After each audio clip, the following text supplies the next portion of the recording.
पूछती है कि तुम्हें आज डॉलर बढ़ता हुआ याद आ गया, तो जब डॉलर नवाज शरीफ के वक्त में 105 से तुमने 190 तक पहुंचा दिया था, उस वक्त तुम्हारा ज़मीर कौन से कोमे में था?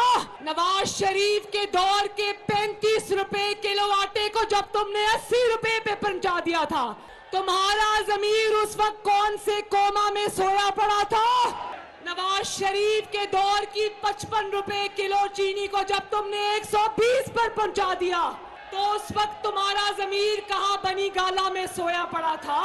उस वक्त तो तुम लोगों को कहते थे कि मैं आलू प्याज के रेट पता करने नहीं आया, डॉलर ऊपर जा रहा है तो मैं तो अचानक सो के उठा तो मुझे तो टीवी से पता चला कि डॉलर का रेट ऊपर चला गया।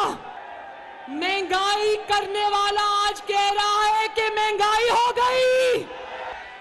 इसको ये पता नहीं है, इसको ये पता नहीं है कि जब ये कहता है महंगाई हो गई तो ये अपने खिलाफ चार्जशीट पेश करता है। जब ये कहता है डॉलर ऊपर चला गया तो ये अपने खिलाफ चार्जशीट पेश करता है। जब ये कहता है कि मईशत तबाह हो गई तो ये अपने खिलाफ चार्जशीट पेश करता है।